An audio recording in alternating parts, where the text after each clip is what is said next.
ایک مرتبہ کی بات ہے کہ دو فرشتوں کی آپس میں آسمان پر ملاقات ہوتی ہے۔ ایک فرشتے نے دوسرے فرشتے سے کہا، آج دن بھر تم نے کیا کام کیا؟ یعنی اللہ رب العزت نے آج تمہیں کون سے کام کی ذمہ داری دی؟ وہ فرشتہ کہتا ہے، آج اللہ نے مجھے ایک ایسے کام کی ڈیوٹی لگائی جو میں نے کیا تو صحیح، لیکن مجھے نہیں پتا کہ اللہ تعالیٰ نے مجھے اس کام کا حکم کیوں دیا۔ یعنی اللہ کا حکم تھا اس لیے میں وہ کام بجا لایا، لیکن وہ کام کیوں کرایا گیا میں نہیں جانتا۔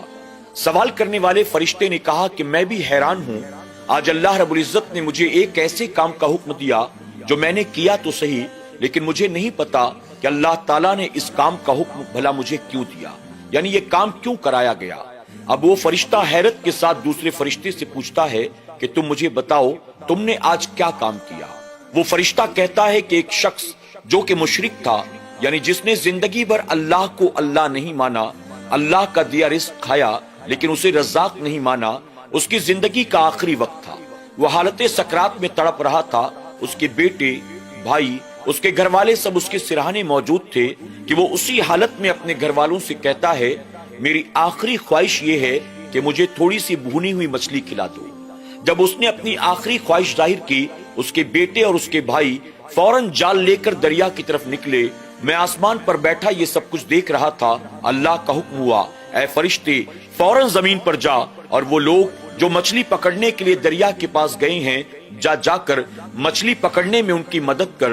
اللہ اکبر۔ وہ فرشتہ کہتا ہے، اللہ تبارک تعالیٰ کا حکم تھا، میں فوراً آسمان سے زمین کی طرف گیا، اس کے بیٹوں نے، بھائیوں نے جال ڈال دیا تھا دریا میں دریا کے اندر اتر گیا، میں نے مچھلیوں کو گھیرا، ان کے جال کے قریب کیا، انہوں نے ڈھیر ساری مچھلیاں پکڑی، گھر آئے، اسے صاف کیا، اسے آگ پر بھونا، اور بھوننے کے بعد اس مشرک کو انہوں نے کھلانا شروع کیا۔ جب اس نے پیٹ بھر کے اسے کھا لیا تو موت کے فرشتے نے اللہ کے حکم پر اس کی روح کو قبض کر لیا۔ میں حیران ہوں، ایک مشرک جس نے زندگی پر اللہ سے بغاوت کی، آخر اللہ نے اس کی آخری خواہش کو کیوں پورا کیا؟ وہ ایسے ہی مر جاتا تو بھلا کیا جاتا، لیکن اللہ کی مصلحت اللہ ہی جانتا ہے۔ دوسرا فرشتہ کہتا ہے، آج اللہ تعالیٰ نے مجھے بھی ایسا ہی کوئی کام دیا، اللہ کا ایک نیک بندہ، نمازی بندہ، پرہیزگار بندہ، عابد و زاہد بندہ، اس کی زندگی کا آخری وقت تھا، اس کی بیوی اس کے سرہانے کھڑی تھی، وہ بندہ اپنی بیوی سے کہتا ہے، مجھے تھوڑا سا زیتون کا تیل پلا دو۔ اس کی بیوی جاتی ہے، برتن لے کر زیتون کا تیل لے کر واپس اپنے شوہر کے پاس آتی ہے، اس نے چمچ میں جیسے ہی زیتون کا تیل نکالا اور چمچ کو آگے بڑھایا، ان قریب تھا کہ وہ چمچ اپنے شوہر کے منہ سے لگا دیتی اور وہ اللہ کا نیک بندہ زیتون کا تیل پی لیتا۔ وہ فرشتہ کہتا ہے، میں آسمان پر بیٹھا یہ سب کچھ اپنی آنکھوں سے دیکھ رہا تھا، اللہ رب العزت کا حکم ہوا، اے فرشتے فوراً زمین پر جا، اس سے پہلے کہ میرا وہ بندہ زیتون کا تیل پیے تو اس کو تیل پینے مت دینا۔ اللہ کا حکم تھا، میں فوراً آسمان سے زمین کی طرف آیا، ان کے گھر گیا، ان قریب تھا کہ وہ اللہ کا نیک بندہ زیتون کا تیل پی لیتا۔ میں نے اپنے پروں کے ذریعے اتنی تیز ہوا چلائی کہ اس عورت کے ہاتھ سے وہ چمچ چھوٹ کر زمین پر گر گئی، وہ تیل نہ پی سکا، اور اسی حالت میں موت کے فرشتے نے اس کی روح کو قبض کر لیا۔ اللہ اکبر۔ اللہ کا حکم تھا، میں اللہ کا حکم بجا لایا، لیکن میں نہیں جانتا وہ بندہ نیک تھا، پرہیزگار تھا، عابد و زاہد تھا، وہ خوف خدا میں رویا کرتا تھا، وہ شب بیداریاں کرتا تھا۔ آخر اس نیک بندے کی آخری تمنا بھی پوری نہ ہو سکی اور آخری آرزو سینے میں لے کر وہ دنیا سے رخصت ہو گیا۔ آخر ایسا کیوں ہوا میں نہیں جانتا۔ رب تبارک تعالیٰ نے جب ان فرشتوں کی گفتگو کو سنا، رب فرماتا ہے، اے فرشتوں کیا تم جاننا چاہتے ہو میں نے ایسا کیوں کیا؟ فرشتے عرض کرتے ہیں، مولا تیری مصلحت تو جانتا ہے، ہم تو نہیں جانتے۔ آخر مشرک کی آخری آرزو پوری کیوں ہوئی اور مومن کی آخری آرزو بھی پوری نہ ہو سکی؟ اے اللہ اس کی وجہ کیا ہے؟ رب فرماتا ہے، فرشتوں واقعی وہ بندہ مشرک تھا، اس نے زندگی بھر میری نافرمانی کی، میرا کوئی حکم نہیں مانا، میری دی گئی زندگی جی لیکن مجھے اپنا خدا نہیں مانا، میرا دیا رزق کھایا لیکن مجھے رزاق نہیں مانا۔ لیکن جانتے ہو میں نے اس کے باوجود اس کی آخری آرزو کو پورا کیوں کیا؟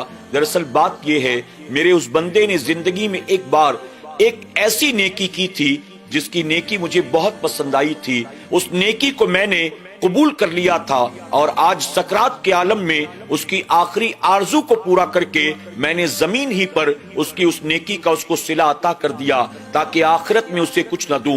اللہ اکبر، یعنی اس مشرک نے زمین پر ایک نیکی کی تھی، اللہ نے اس کی آخری تمنا کو پورا کر کے اس کو نیکی کا صلہ دے دیا، آخرت میں اس کے حصے کچھ نہیں آئے گا۔ اور میرا وہ دوسرا بندہ یقیناً وہ بہت نیک تھا، پرہیزگار تھا، وہ مجھ سے محبت بھی کرتا تھا، میری اطاعت بھی کرتا تھا، لیکن فرشتوں اس نے زندگی میں ایک ایسا گناہ کیا تھا جس گناہ کی وجہ سے میں اس سے ناراض تھا۔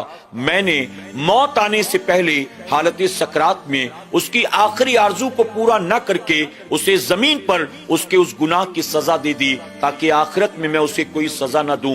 اے فرشتوں، اپنی آنکھ اٹھا کر دیکھو، میں نے جس مشرک کی آخری آرزو کو پورا کیا اس کا ٹھکانہ بھی دیکھ لو، اور جس مومن اور پرہیزگار بندے کی آخری آرزو کو میں نے پورا نہیں کیا اس کا ٹھکانہ بھی دیکھ لو۔